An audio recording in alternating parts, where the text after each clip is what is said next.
안녕하세요. 쭉쭉데이지입니다. 오늘은 6개월 아기 수면교육 성공한 이야기를 풀어볼까 해요. 먼저 저희 아기 입면 영상을 보여드리도록 할게요.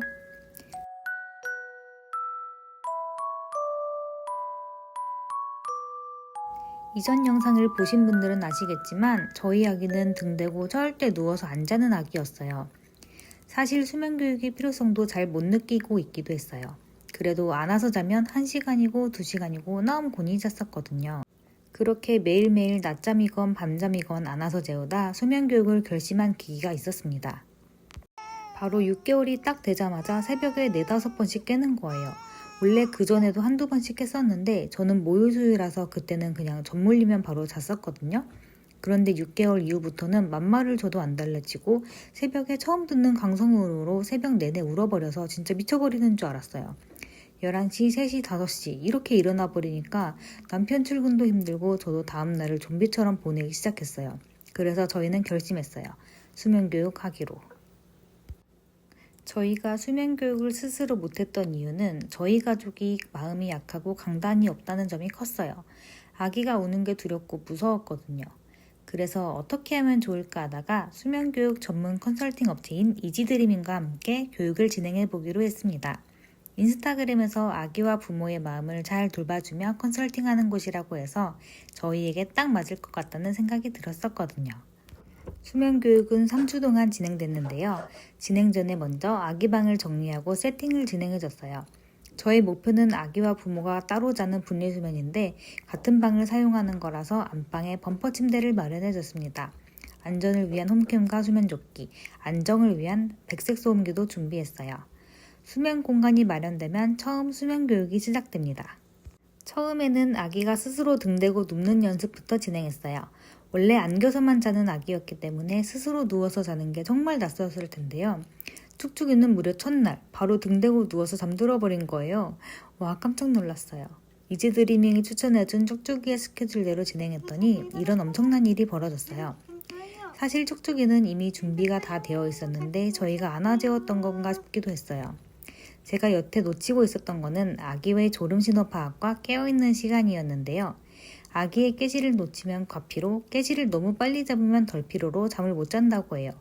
그런데 깨시를 정확하게 잡고 졸음신호를 몸에 눕히니 바로 누워서 자기 시작했어요. 그래서 계열별 깨시와 졸음신호를 잘 지키는 게 제일 중요하더라고요. 카카오톡 상담을 통해 저희 쭉쭉이는 다른 아기들보다 깨시가 좀 짧은 편이란 걸 알게 됐는데요. 기상 낮잠까지는 1시간 40분, 낮잠 1에서 낮잠 2, 낮잠 2에서 낮잠 3까지는 2시간 30분, 이후 밤잠까지는 최대 2시간 40분이었어요. 다음 날부터는 사실 바로 누워서 자지는 못하고 울다가 잤는데요. 이렇게 울면서 잘 때에도 대처법이 따로 있더라고요. 일단 저희는 아기가 울기 시작하면 바로 개입해서 안아 달래줬는데 이렇게 개입해버리면 아기의 잡념관이 안아줌이 되어버려서 앉지 않으면 못 자는 아기가 되어버린대요. 그래서 적절하게 달래주는 타이밍을 잡아서 개입을 해줬습니다. 최대 15분까지 기다리면서 스스로 자는 방법을 깨우칠 때까지 충분한 시간을 주며 기다리니 1주차에 스스로 등대고 누워서 자는 법을 습득했습니다. 생각보다 빨리 깨우쳐서 너무 다행이었어요. 그리고 가장 중요한 건 바로 일관성. 너무 힘들어 보인다고 어느 날은 안아서 재우고 어느 날은 토닥여서 재우고 어느 날은 늦게 재우고 일찍 재우고 하다 보면 아기도 헷갈려서 교육 실패 확률이 높아진다고 해요. 그래서 저도 정말 일관성을 지키려고 엄청 노력했어요. 사실 아기가 심하게 울면 마음 약해지기 쉬운데 우는 것도 딱 3일만 버티니 아기도 점점 덜 울게 되고 저도 홈캠 보면서 스스로 자려는 아기를 응원하게 되더라고요. 그 3일 동안 이지드리밍 컨설턴트님께 너무 힘들다고 푸면도 많이 하고 슬퍼하고 그랬는데 정말 따뜻한 말씀으로 공감하고 위로해 주셔서 마음을 계속 다잡아가면서 교육을 끝마칠 수 있었습니다. 이렇게 1-2주 연습하게 되면 어느 정도 안정적으로 입면이 되는데요. 이때는 입면 시간 최대 6분 내로 스스로 잠들기 시작했어요. 그런데 저한테는 크나큰 문제가 남아 있었어요. 바로 새벽 수유를 끊지 못했던 것.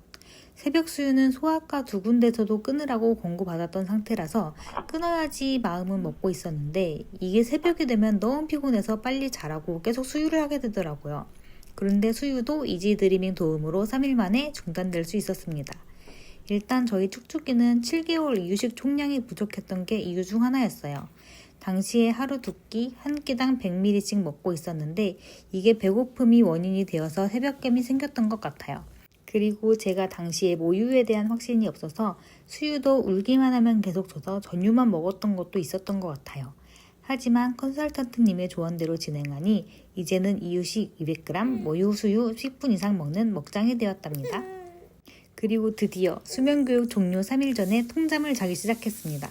처음에 일어나서 약간 얼떨떨했던 것 같아요. 어라? 왜 몸이 개운하지? 이런 느낌? 첫 통잠을 맛보고 나니 진작 수면교육 진행할 걸 이 생각에 절로 들더라고요. 이제는 아기가 낮잠 자면 같이 방에 몰래 들어가서 잠도 자고 이유식도 만들고 집안일도 해서 밤이 정말 여유로워졌어요. 몸도 안 아프고 스트레스가 너무 줄어서 행복한 육아를 하고 있습니다. 물론 교육 이후 아기가 100% 통잠 자고 스스로 인면한다 이런 건 아니에요. 아기도 사람인지라 가끔 흔들리고 불안할 때가 있고 앞으로도 계속 성장하면서 성장통 때문에 수면 패턴이 흔들리기도 하거든요. 근데 그래도 쭉쭉이는 혼자 자는 힘을 기른 아기이기 때문에 더 믿고 응원할 수가 있어요. 수면교육 고민하시는 분들이라면 꼭 교육 시도해보시면 좋을 것 같아요. 혼자 하기 어렵다면 때로는 친구같이 편하게, 때로는 선생님같이 든든하게 지원하고 도와주는 이지드리밍과 함께 하셔서 수면교육 성공하시길 바랄게요. 그럼 모두 오늘도 육아팅 하세요. 감사합니다.